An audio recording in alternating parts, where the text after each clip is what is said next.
Hey, how's it going, guys? Today I'm checking out the Xgody Mate 30, available for $120 online. As you notice, there's two boxes here. The small one really just has a wall outlet in it. It couldn't fit in the box here. And there's really not much around that box. Let me see if I can get this out. Here we go. So, USB wall outlet. And then there's not much on the back except if you want to contact them, the manufacturer. Inside the main box is the phone itself. I guess I got it in green. I do want to thank the company for sending it out. Then there's the micro USB cable here, a screen protector, and user guide. On top is a 3.5mm headphone jack. On the side is the SIM tray, along with being able to install a micro SD card slot. One thing I noticed is that this is kind of loose on here, the green part. Something to watch out for. It could just be my unit though that has this. The notch is small, kind of like the Umi Digi for the camera on top. On the bottom is the speaker grill and the micro USB cable. On the side is the volume keys, power button, and there should be a reset button. If you look at the back, it actually looks similar to the Huawei Mate 30. The camera flashlight is here, it's not protruding at all, but the camera itself is protruding, like 4 cameras. It looks kind of crazy. But it's all made of plastic. If I take this out, it's just going to look like glossy plastic. Man, that looks beautiful. But it is just plastic overall. Even the side frame, or the round frame on the side, it feels a little more premium, but it's just plastic.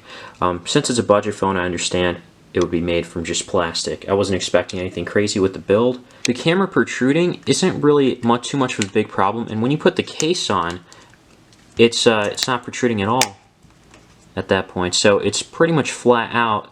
That's going to be nice to place it on a table or something. So you know, in case if you kind of slam it or drop it, it's not going to damage the camera at all. Hopefully not. On the front, I realized that there is a screen protector that comes pre-installed after you take this out. So the other one that I showed is an extra one, which is pretty nice to have. Also, one thing I forgot to show is the speakerphone is on top here. It's kind of hiding compared to what you see on the iPhone. It's a little more exposed. I guess it's harder to see. But I like the smaller notch on here. Since I've got my iPhone here, this kind of feels about the same in width, just maybe a little more than the iPhone.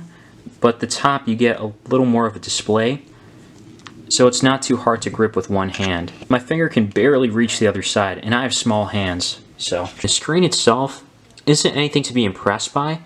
It looks okay. It's a 1120 by 540 display. Here, let me double check. 1140 by 540, my bad. So it's not even HD, which isn't good. Now, I'm not going to say this is the worst thing in the world or the screen is just awful. It doesn't look pixelated from a distance, so that's nice. As you come closer, you can definitely tell that the screen is pixelated, like close up.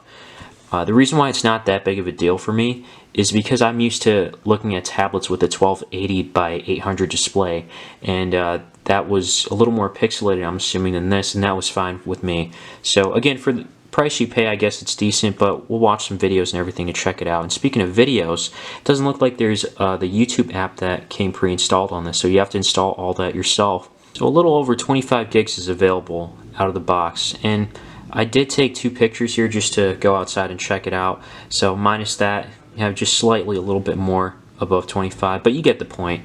And then of course there is a micro SD card slot. You can install a micro SD card up to 64 gigs it said it supports. Going back to the screen, this doesn't get too bright, so it's not enough to use outside in sunlight.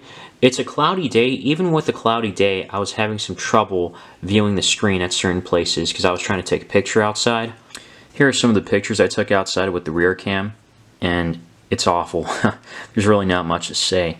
You know, to each his own. Some might think, you know, this is alright for the price of what it is. What was kind of interesting in this picture is in the fake roses, you can see the stitching, if that's what it's called. You can see the stitching on here.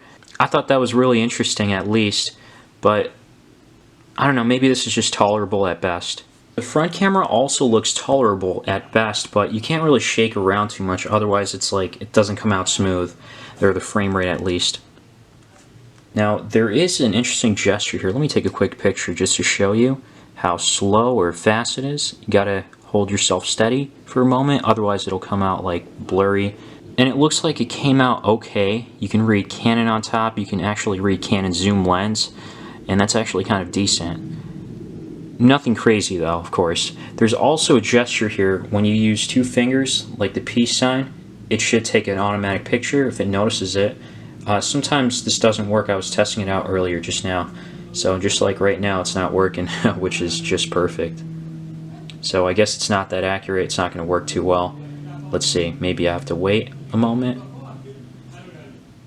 Do the gesture. And it looks like it's not even working. So that's a fail.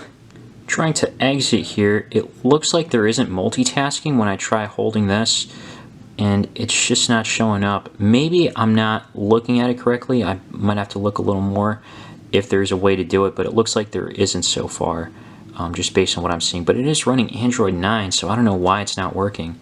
That will make me sprint all the way to that side if I'm high enough.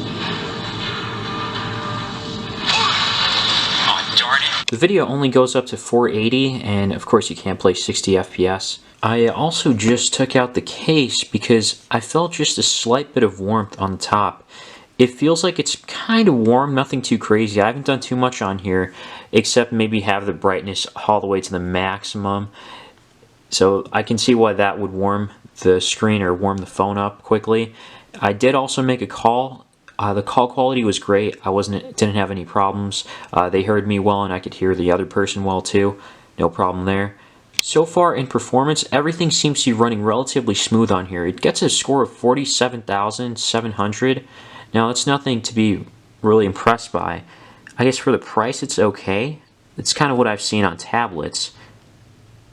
Under the specs, it shows that the GPU is an ARM Mali T720, which is something I've seen so many times on $100 tablets or even sub-$100 tablets, and it actually performs decently, but it also depends on how the user interface or how well optimized everything is on the device based on the software. It doesn't look like there's too much bloatware from what I showed earlier, so that's one nice thing, and there's 3 gigs of RAM, which isn't too crazy. I think it's tolerable, because I'm used to using 3 gigs of RAM on my iPhone, but I guess maybe you can't really compare the two because the software-wise, they're totally different. But I digress. So I got to play a game before just to try it out. So far it looks like it's playable. It's not smooth in frame rate, but again, it's playable.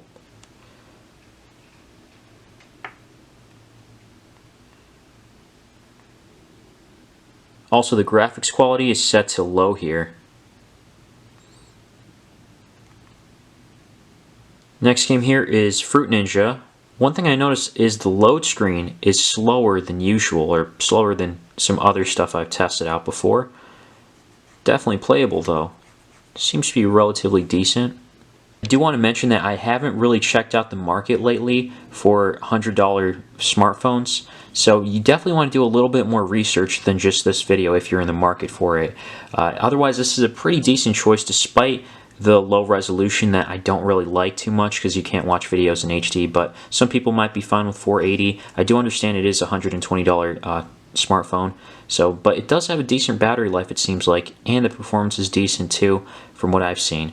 But again, haven't done enough research, so I can't say that this is the best one out of all of them. You might want to check out, I think the UmiDigi A1 is also going for $100, so check that one out, or maybe a few others like a blue smartphone before you make your final decision. Anyways, guys, I hope you found this video helpful. Leave a like if you did, and subscribe if you want to see more. As always, thanks for watching.